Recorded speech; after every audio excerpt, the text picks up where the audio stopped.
everyone, and welcome to the Agile Penetration Testing Scaling Application Assessments webinar. I am delighted to be able to speak with you all today. At Kroll, we are always looking to provide thoughtful insight and great value to our clients. It is our mission to help them defend their organizations against the latest cyber threats and improve their cybersecurity maturity. My name is Robert Dean. I'm the Global DevSecOps Leader here at Kroll, and I'm based in New York City. I have 20 plus years of experience in helping organizations secure their application, infrastructure, and cloud computing environments. A few housekeeping items before we get started. I would like to cover them today. Today's session will be recorded and will be available after the briefing. We are using GoToWebinar for this presentation, and you will find the client on your monitor. Through that client, you will be able to submit any questions at any time. Our presenters will address as many questions as we can at the end of the session.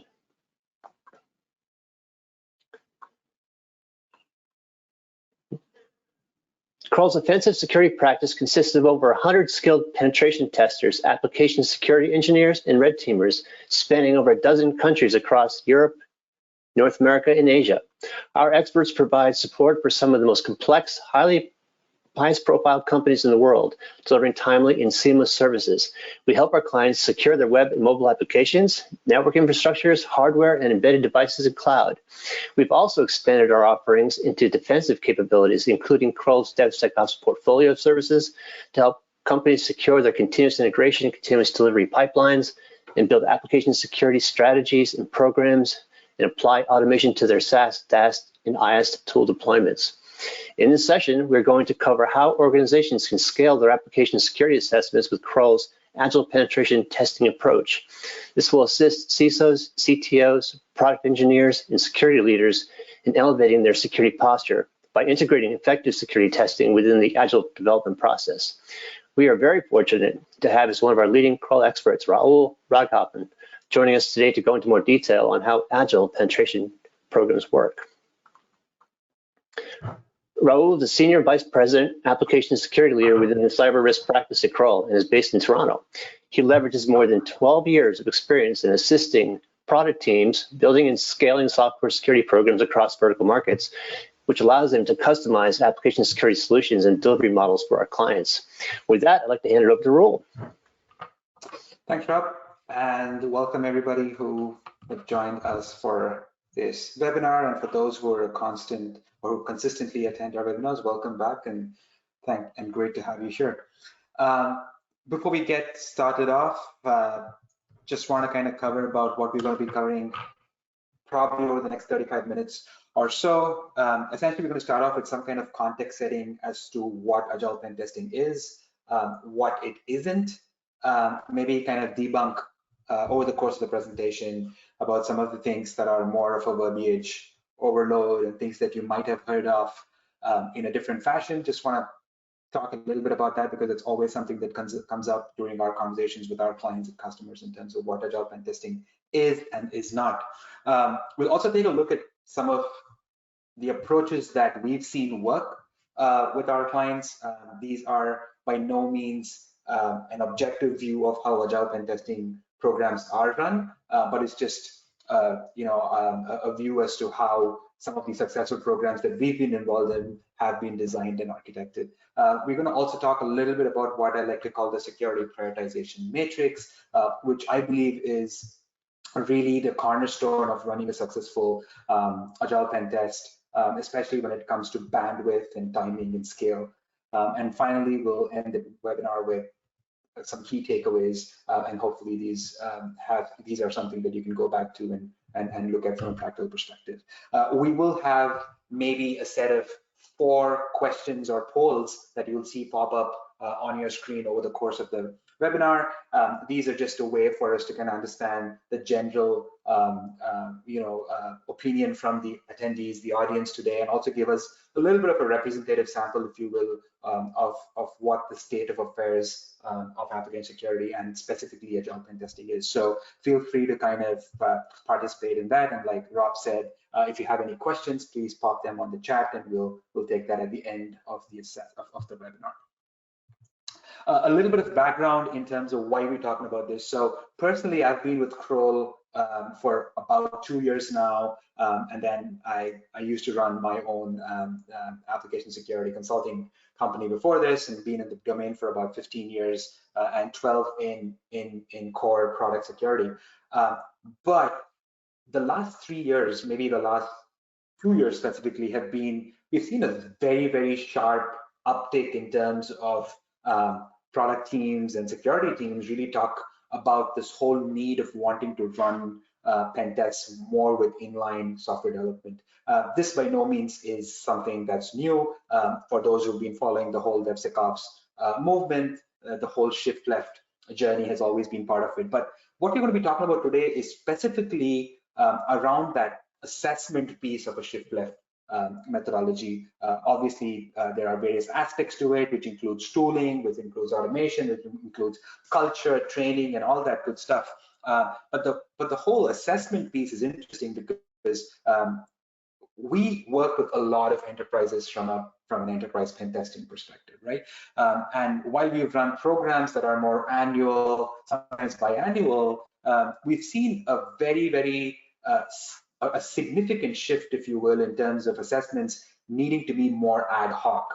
What that means is that the drivers could either be compliance drivers or process maturity drivers, but we've seen the need for an increased number of pen testing, and obviously that cannot be necessarily run in the same way that you would run an enterprise annual pen testing program. So that's one of the key reasons we want to kind of talk about today, in addition to some of the challenges that you see here on screen that speak to things like more releases, the need for customers to be more transparent with customers, because AppSec today has become a more a sales enabler rather than just an activity that teams carry out. It's not just something that supports compliance, it's also a very, very significant competitive advantage for especially B2B and B2C enterprise clients as well. So these are some of the reasons that we wanted to kind of talk about today. And one context that I'd like to kind of set, and maybe this is a good segue for us to have the first poll, is really kind of looking at how many times does your organizations typically kind of run a pen test for a defined scope, right? So we're not talking about pen tests in general, but let's say if there was one application, if there was 2 applications or whatever it is. So per scope, if one application was one scope, how many pen tests does your organization run on that scope? Let's probably give ourselves 10 seconds or so, and then we'll look at some interesting. There you go. Okay, so which is interesting, right? Almost more than half of organizations or of the attendees say that they run once a year, 10% to twice a year, and 20% more than twice. So which is quite interesting. So we're kind of seeing 2 ends of the spectrum here. There's a big chunk of organizations that still run once a year, and there's a significant chunk that runs, or at least a growing number that runs more than twice, which could either be 3, 4, or 5, which is great. So the only reason I wanted to kind of talk about that is we see there are 2 kinds of organizations in the spectrum, right? There are large enterprises, typically banking and financial, insurance, who have 500, 600 applications that don't necessarily change as much. So they probably change twice, thrice a year.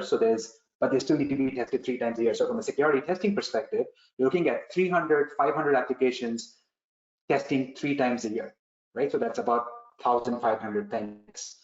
And then you have the other end of the spectrum, which essentially is technology companies who have multiple deployments a day, maybe even 10, 15 deployments a day. Fair enough, not all of those deployments are major, but assuming that you have even half of that being major deployments or deployments that warrant a pen test, you're looking at a different kind of scale of pen test, right? So you're looking at multiple pen tests for the same scope because of the number of change that it undergoes. So you have the scale of pen tests being in 2 different forms. You either have a horizontal issue of scale, where you have multiple applications that needs to be scanned twice or thrice a year, or you have a couple of applications that needs to be scanned, I don't know, like assessed at least 50 or 60 times a year.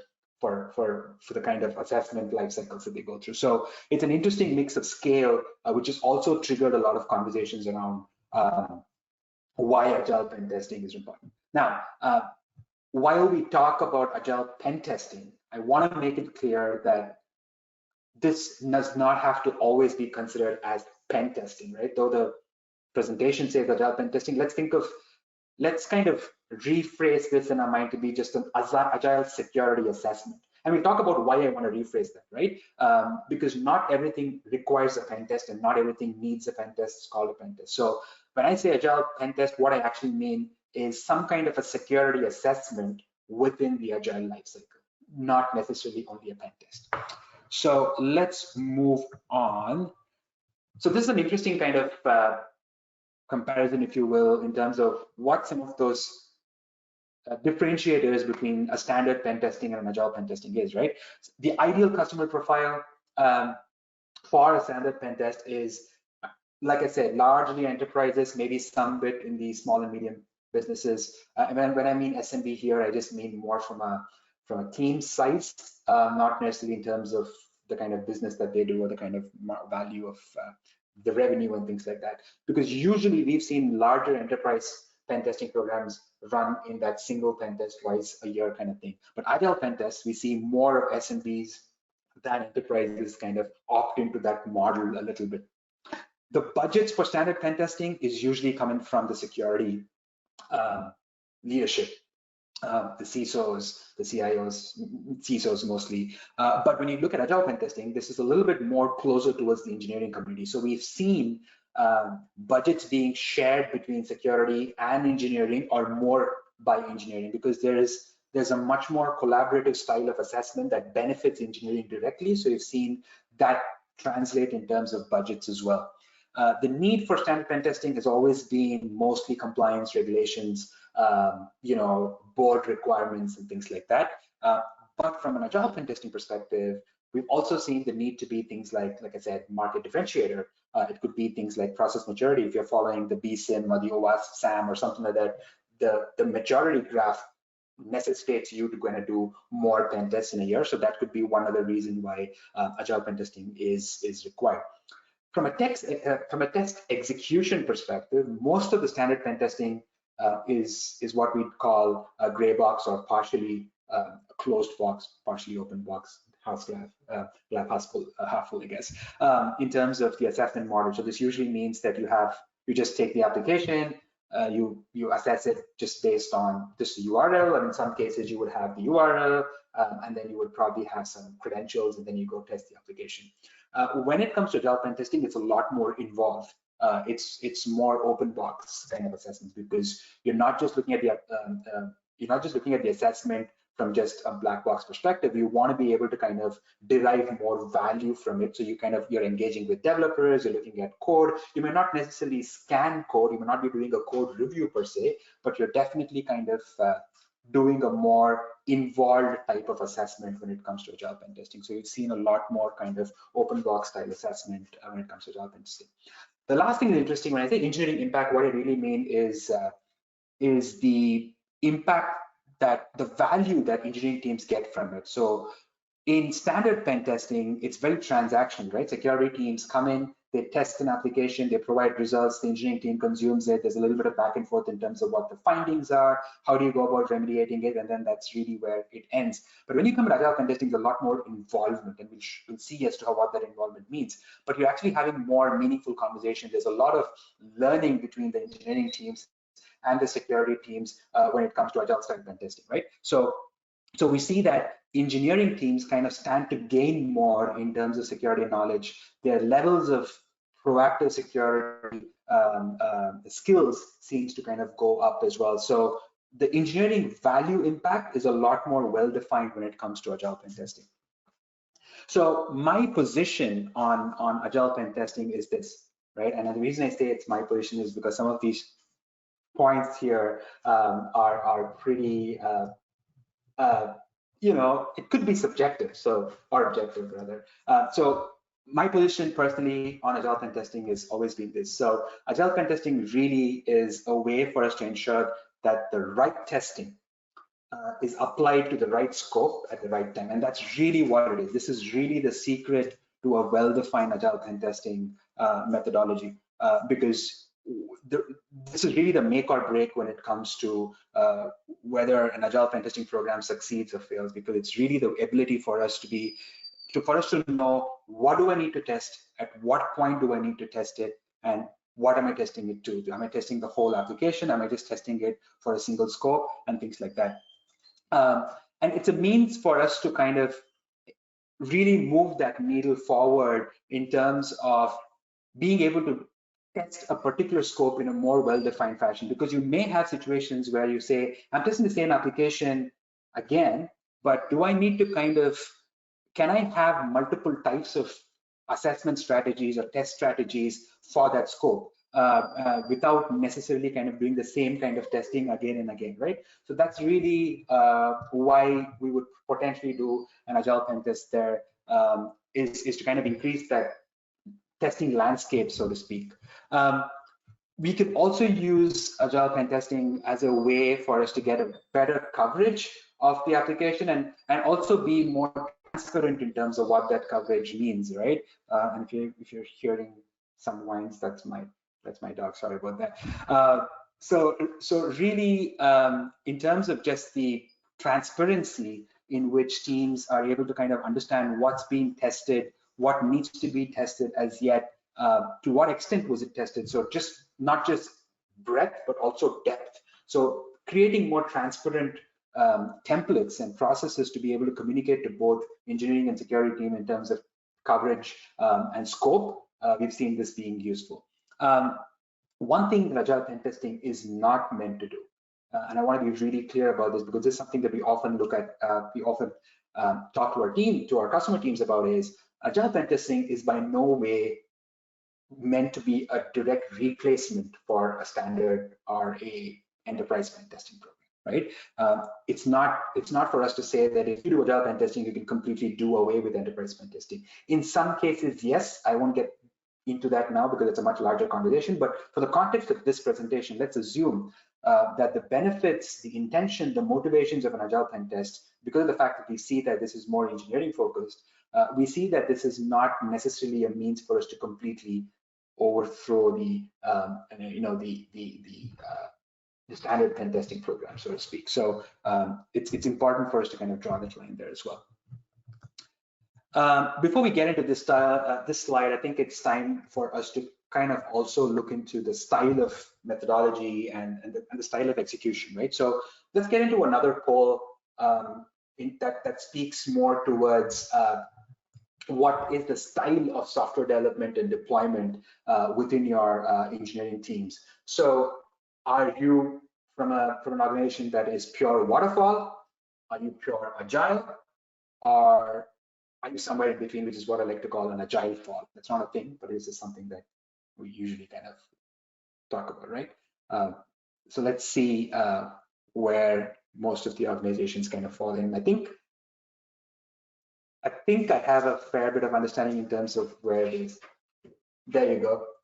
That's always, I sometimes hate to give that third choice because that's a great way for teams to kind of take that midpoint, but I think I understand this. This has been consistent across most of the presentations where I have this question, is because I think the current, the time period that we are in, I think we're seeing a lot more organizations move from traditional waterfall to agile, but they're also scared to admit that they're pure agile, because if you're pure agile, and I have a lot of scrum masters and product owners that I speak to, and they're like, the purists, the Puritans in the team will never agree that it is pure agile, but it's good to see that a lot of our organizations are moving towards more towards agile, and for those who remain in waterfall, and I'm sure there's a good reason for some of those teams to remain in waterfall, or the others, it's just more of a cultural shift that they're yet to embark on. For this context of this presentation, we're going to assume we're going to leave out the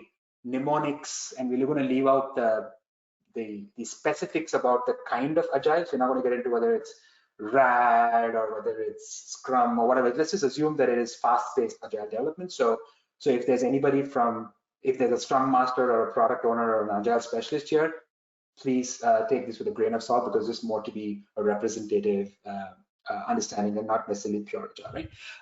So typically in an Agile lifecycle, what we're looking to do here is you're going to map various aspects from a security engagement with Agile teams. So in the release or sprint planning phase, here's where an AppSec team. So when you say AppSec team, it could either be an internal team within your organization, or it could be an external consulting organization that you work with, right? Doesn't matter.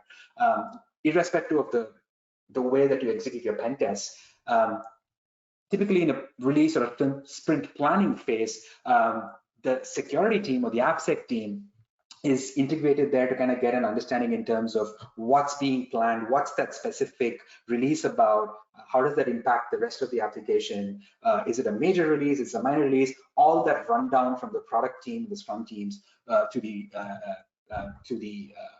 AppSec team happens really here. In the sprint review, here's where, depending upon whether it's a second sprint or the first sprint, or depending upon how it's architected, the team here kind of meets to kind of discuss about what was developed or what was remediated. If it's the first sprint, you're talking about what's being developed. If it's the second sprint or the following sprint, you're talking about what's being remediated. So a little bit of discussion in terms of the scope again. Once we have an understanding of what's being developed, the AppSec team has a better understanding of effort. This is a question that comes up many times. What is the effort? How much effort do I need to spend on Agile pen testing? Is it twice, thrice, 5 times the amount of effort that you spend on enterprise pen testing? As much as you hate to hear this as an answer, it is truly it depends an answer. And the way we're able to quantify that it depends is by being able to track and scope. And we'll talk a little bit about what this means in the subsequent slide. But when we have a good understanding of what's being developed, you have a very good understanding of how much of security effort is required to assess that scope. So that track and scope is really key for us to determine how many days of hours or weeks of effort of security testing. Again, I use the word security assessment or testing and not necessarily pen testing, is required for that particular release. So that whole understanding of scope and effort happens here. And once you have that, this is when the pen testers or the security team gets into active testing. This is happening within the Agile sprint cycle. So if you have a 2-week sprint, you're figuring out where you can have your test iteration within that 2-week sprint. Sometimes you have a 2-week sprint and then you have a week for testing or assessment activities. It really depends upon how you're architecting that. Like I said, this is not an Agile presentation. It's just kind of giving you an understanding about where you can integrate it. So depending upon how your cycles have been designed, you would have some time there to actually go ahead and test your conduct active testing. And once you finish your active testing, there's usually a place called the sprint retrospective or something like that, where you can typically, you would talk about what went right, what went wrong. Here, there's an opportunity for us to really do a little bit of retrospective in terms of the kind of vulnerabilities that were found, the kind of patterns that we looked at, and what can we do better in terms of testing in the next scope. Can we go easy on some test cases? Can we increase the level of tests for a few others? So all that conversations will really, it's a great a podium for us to have those conversations is really in the sprint retro phase. So this is really for us to be able to map what this kind of looks like in an Agile assessment lifecycle. Let's kind of look at what this means. So let's assume that we're actually getting into an in-sprint kind of model, right? So what we want to talk about a little bit here is about what are some of those granular activities that teams would usually would carry out when they actually get into the whole program. So imagine we're getting into a program, we're looking at a more micro set here, we're looking at one particular release, one particular sprint, what really happens there. But before that, let's get into a third poll and understand how many of us here have actually attempted a per release based security testing in the past. Have you or your organization ever toyed with this idea of doing this in the past? Like, it doesn't matter if it was successful or not, but I just want to look at what's been the kind of effort or have somebody even looked at toying with this? Let's look at the results. Interesting. 80% no, 20% yes. Maybe the next time we run this presentation, maybe you can look at why that, yeah, what's been the result of that yes, how much of this successful or not. But it's interesting that 80% are yet to do that. And there's a, I think there's a follow-up poll, the last poll that will come after this is we kind of look at why some of those no's are actually a no, but that's a good statistic for us to have. So let's get into the actual in-sprint model. The first thing that happens when you start off an Agile pen testing program is really not testing really, it's really the pre-testing. And this is where a lot of value of project managers, product owners, this is where they're able to add a lot of value. Typically, you will have a security project manager, which is more on the security side, and then you will have a project manager on the engineering side, or maybe a product manager, if that makes sense. So this is the first phase is where these two individuals these two teams engage very, very closely, because even before we start testing, it's important for us to kind of lay out some ground rules as far as the testing goes. Things like, what are the number of releases? Which applications are we planning to release over the next 3 or 6 months? What kind of releases are being planned? From a security perspective, remember, in an Agile pen testing program, you're not drafting security reports. You don't have time to draft PDF reports. Typically, you're looking at taking vulnerabilities and logging them as Jira tickets or something like that. So if you're logging it as Jira tickets, what constitutes a high, medium, or a low? Is the engineering team and the security team on the same page in terms of what is a high, medium, or low in terms of business impact? What kind of information would the engineering team require to remediate a vulnerability? Because you only have so much space in a Jira ticket and you want to be able to give the right information. Who should the tickets be routed to? What are the turnaround times? What is the acceptable amount of security debt that the engineering teams are willing to take on for the sprint? So there are a lot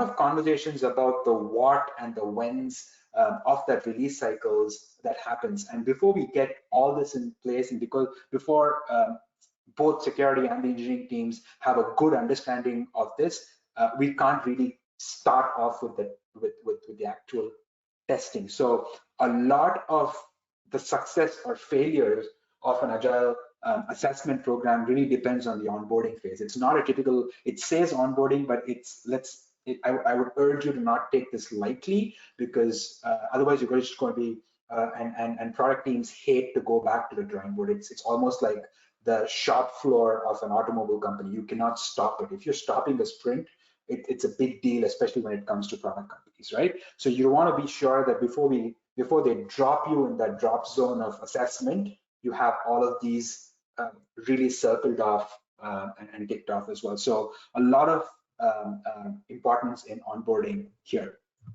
Once you have the onboarding done and you start the feature development, developers are ready to go and BAs are ready with what that requirement is. Ideally, we would have something called a checkpoint. A checkpoint one in this case would be something like a threat model. For those of you who've attended my threat modeling webinar that we did a couple of months ago, you would know that by threat model, we don't necessarily talk about threat modeling in the whole 9 yards, right? We don't have the ability to do a threat modeling in sprint. We have hours, maybe half a day to kind of figure this out. So for those who attended that, you know what I'm talking about. For those who haven't, there's a link that we'll give you at the end of the webinar. You can go check that out, because we talk about how threat modeling can actually be fit into an Agile development cycle. Because most of the time when you say threat model, people usually kind of just zone out, because it's not something that fits the Agile cycle. It's something that's much more. So a threat model in this case is a great way for the security team to preempt the potential gotchas in terms of security risks and present that to the development team even before they've started development. So if I say that this sprint, I'm actually going to update a particular API, I'm going to update an authorization API, as an example, the security team can then say, if you're updating that API, this is the kind of changes you're looking at, even before I've taken a look at the actual scope, here are a list of potential security threats, the things that you might want to consider. So the development team, even before they've started development, or even before they've actually started active development, they have a reasonable amount of understanding of what security team is looking for, which is almost like getting a sneak peek or a cheat sheet of what that assessment is going to follow later on. So this is the first point of success, where you're able to potentially translate those security requirements and pass that on to your development team. So this particular checkpoint is very, very important for security teams to understand those potential abuse cases or security requirements that's going to be assessed in the later stages to come. So you give them those, you have the checkpoint one, security has given development teams those requirements. Now it's go time for the developments. They carry on with their 2 weeks of sprint or 4 weeks of sprint, or whatever the sprint cycle is. And then at the end of the sprint, there's a checkpoint 2. The checkpoint 2 is where the actual pen test or the assessment carries out. Again, I want to reiterate that the assessment could be an assessment of any kind. This is where the security prioritization matrix comes, and that's going to be what we're going to talk about in the next slide. Is depending upon the scope of that release, depending upon what is being released, what is really the scope of that particular sprint, that would dictate the kind of assessment that is required at the end of the checkpoint. But whatever is the assessment, you've potentially told the development teams in advance. When I say you, I'm just being part of the security community here. The security teams have potentially given a heads up to the development teams in terms of what they need to be looking for. So therefore, it's not, ideally speaking, the security teams should be seeing lesser over a period of time in terms of issues that crop up. But depending upon what that scope is, there is a testing and a validation phase that's included here. So based on what the requirements were given, the security team now goes ahead and assesses it and ensures that the development teams have actually taken care of it. If they've taken care of it, great, everything is hunky-dory. If it is not, then that's where we let the product teams know that, hey, we've got certain issues here. And again, as part of the onboarding, at the initial phase, one of the important things that you also think about is what is considered a no or a no-go.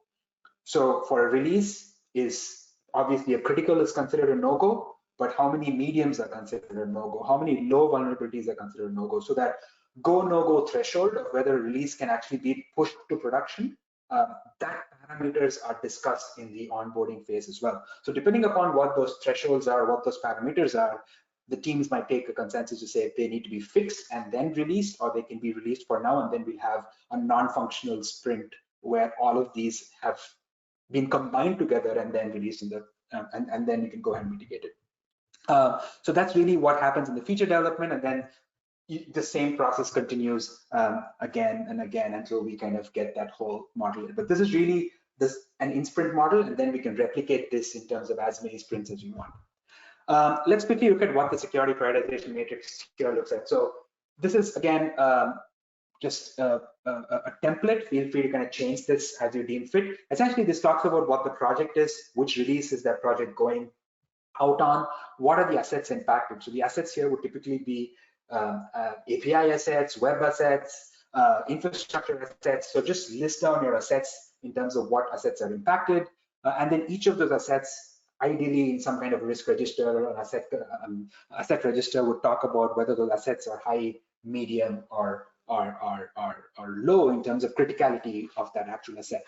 What is the change for that asset? So depending upon what is being developed or what's being updated, the VAs would be, or the architects, the application architects would be able to indicate whether a particular asset is there's a high change to that asset, or is that more of a low change to that asset. So depending upon the change of asset and the asset criticality, you're now able to understand what the business impact of that release is.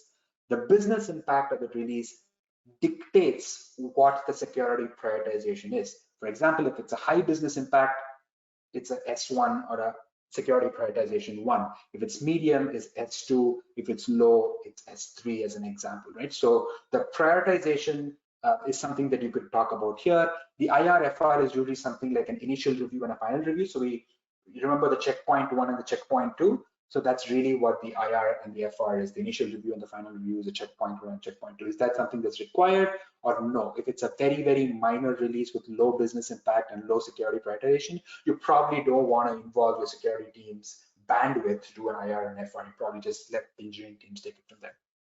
So now you have S1, S2, and S3, but what does that really mean? So you could internally define saying an S1 as an example is where you would need a threat model, you would need an SCA scan, a source composition scan, you would need a SAS scan. You don't need a DAS scan, but you need both an internal and external pen test. So typically, if you're including all of this, it means that it's a very, very critical release. This release cannot go out unassessed. And this is where I bring in the angle of saying not everything requires a pen test. For example, if it's an S2, you probably need only an internal pen test. You don't need an external pen test. When I say internal and external, I mean internal teams doing the pen test. You don't need an external team doing the pen test. If you have two teams, if you don't have two teams, if it's only external teams doing the pen test, you probably say, I don't need pen test for this because it's not a major release. I have my SAS scans, I have my SCA scans, I've done a threat model, so I'm good with it. If it's a low prioritization, you go even more easier. You just say that I'm just going to run my automated scans. I'm running a DAS scan, so I definitely don't need any pen test of any kind.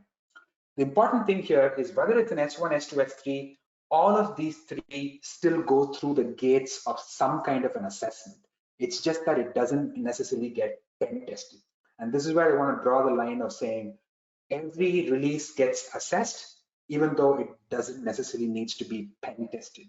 So you, depending upon your organization, depending upon what works for you and the engineering teams, you can draw up your own security prioritization matrix. Again, this is just an example that I came up with. We've seen variations of this with teams. Some of them would want to throw in more parameters there. Some of them would want to dilute this, but whatever works for you and the organization. The important thing is you have something here that both the engineering and the security teams commonly agree upon to say, this is where I want my resources to be spent. And this is a great way for you to kind of indicate how much of effort is required, because based on this tables here, we'll kind of know in terms of where that effort is going. I want to do the last poll here, and it's probably we have 5 more minutes, but I want to do a last poll, especially for the 80% who said, no, we haven't necessarily looked at a pen testing program. Why do you think, or what do you consider as the biggest bottleneck in adopting an in-sprint kind of execution model or security testing within the SDLC? What's been the major reason why you haven't necessarily embarked on that journey or not necessarily succeeded in that? It could be both reasons. Oh, some interesting results here. Let's wait for a couple of more seconds. I mean, this is overwhelmingly lopsided in terms of 100% of them, lack of repeatable processes or governance framework. Like I said, one more reason why that initial onboarding is really, really important. It's not just about time or bandwidth, it's important. I'm surprised that there haven't been anybody who's kind of said time or bandwidth of either teams, but I would say that I'm also not surprised that lack of processes or a governance framework that dictates or that speaks to that whole program is important. That's one other reason why having a sound program management in such programs is really, really important. So let's move on in terms of what a representative team structure would look like, right? You typically will have two streams. This is from a security team, but if there are security managers or security teams in the call, this is more for you in terms of how would you structure your team. So there will be two streams that would work. One is a team that are more, it's more, you know, this is how we structure our programs as well. We have two teams. One of the teams are more are consultants who are involved in more strategic processes, governance framework. And I say governance, I don't mean general governance and compliance. I mean the processes and the governance that lack in running these programs. So that's a team that sets up these processes. So once they've set the parameters, once they've set the guardrails for a program, then you have a stream to a pen testing team that actually comes in and does the actual work of the threat modeling or the actual assessments of the pen testing, because you have two different teams with various you know, key objectives. Especially at Kroll, when you run this for multiple organizations, we can't have we run so many different kind of agile pen tests, so we can't, from our perspective, have all testers do both of these teams. We have a DevSecOps and an AppSec team who actually define these processes, set these processes in place, interact more with the business and the product leadership.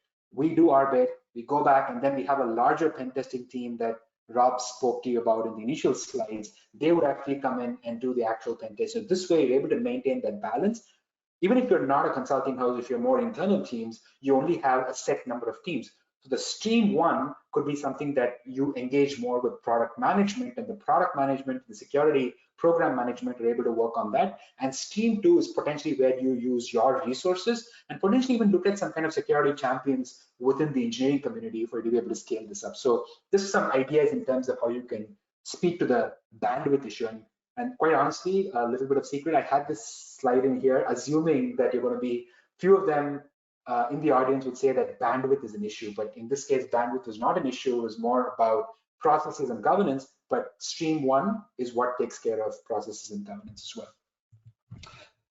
Let's look at in terms of how we would potentially run this. Again, this is just for you to know in terms of how we've potentially run some of these programs for a large organization or for technical organization. So usually you would have someone like an engagement owner who manages the whole program.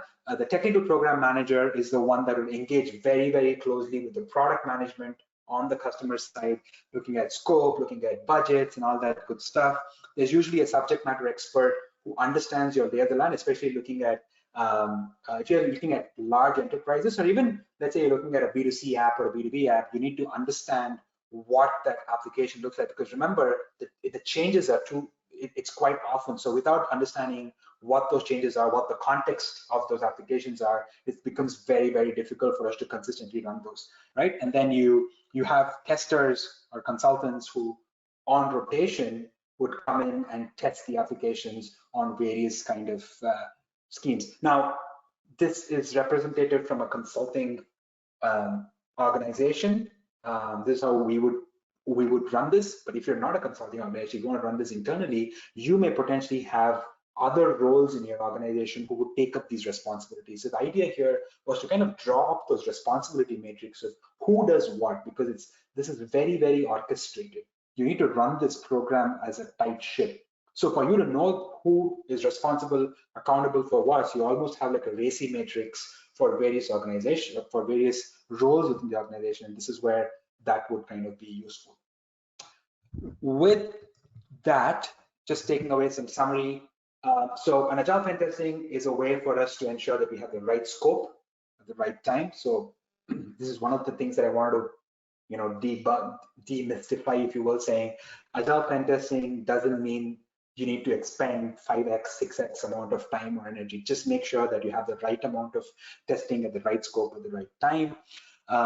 Validate your assessment needs with something like a security prioritization matrix that will help you really speak to your bandwidth needs, cost, amount of resources that you need to expend. So have that security matrix very clearly defined.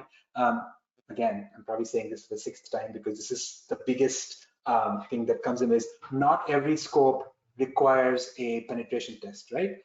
And enable product and project managers for successful delivery models. Rob, did you want to kind of chime in with anything else from there? No, I think you covered. We're getting a little bit close on time. I want to leave time for questions. Oh, with that, any questions? Okay. Very good. So I think we have a few minutes to take some of your questions. A quick reminder to type your questions in right now for the team to look at. We have a couple come in during the session already, so let's go ahead and take a look at those, Rahul. We have one that says here, does Agile pen testing have a qualifying criteria as to which organizations can adopt it? Short answer is yes. And the only reason I say yes is Agile pen testing only makes sense if you are in one of those two buckets. You either have large number of applications that needs multiple fewer assessment cycles, but takes a longer time, or you fall in the bucket of saying I have 1 or 2 applications, but they're so pervasive that it needs to be assessed more number of times. So I think that's the only two qualifying criteria. Okay, and I believe the second question here was, does Agile pen testing mean increased pen testing budgets are required?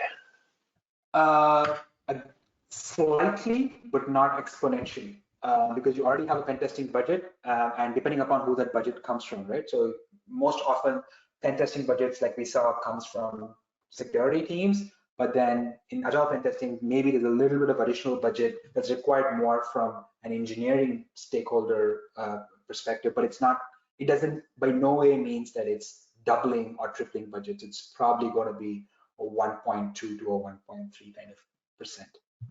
Okay, perfect. Thank you. Thank you for that. And I believe the last one so far in the queue is, what size organization benefits the most from Agile penetration testing?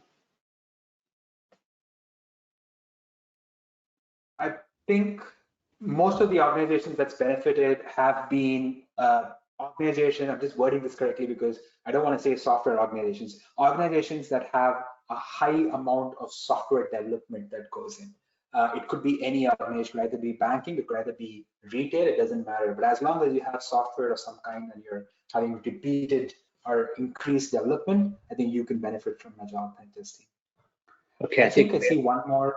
Yep, I see it. Yep. Let me read it out to you guys. How should we track repeated vulnerabilities, and does it become developer or tester responsibility to track it? I'll answer the second point first. Tracking of a vulnerability depends upon how your engineering organization is structured. So sometimes it's tracked by security, sometimes it's tracked by engineering. I would assume that it's tracked by engineering in a true Agile fashion, because security takes the vulnerability, they post it on Jira tickets, and then it goes as part of any defects to engineering, right? So if there's a system within your engineering teams to track defects, so security vulnerabilities should be part of the defect tracking. In terms of repeated vulnerabilities, it's one of the, I think, if you remember the initial slide, we talked about a retrospective. So a retrospective is a great way for you to talk about vulnerabilities that repeat themselves. So again, if you have the time, go back to the threat modeling webinar. We talk about how you can potentially track and potentially eliminate repeated vulnerabilities from coming, at least detect repeated vulnerabilities from coming in. There's ways we can use it, but in terms of tracking it, I think you can potentially do it in a couple of ways. You can either use you can use tools like aggregators, like you have correlation tools that kind of enable you to say the same kind of vulnerability in a different scope gets flagged. So that's one way to do it, or you could do that in Jira as well. So there are a couple of ways you can do that. Okay, thank you very much, Rahul. I believe we've run out of time for our question and answer session. So sadly, we need to go ahead and wrap it up for today. A big thank you to everybody that has taken time out of their day to tune in. We hope you found the session informative. Just to let you know, we have published in our Agile Pen Testing Program ebook on the Kroll website. If you want to go to it to see it in more detail, please visit the website and have a read. You can also find a copy of the ebook in the handout section in the GoToWebinar console. When you leave the briefing, you'll be directed to a short survey. If you could please spare a few moments, we'd greatly appreciate if you would tell us your thoughts on this session, as it does help us prepare for future sessions. And once again, thank you so much for joining us today. Enjoy the rest of your day, and we hope to see you again in future briefings. Thank you.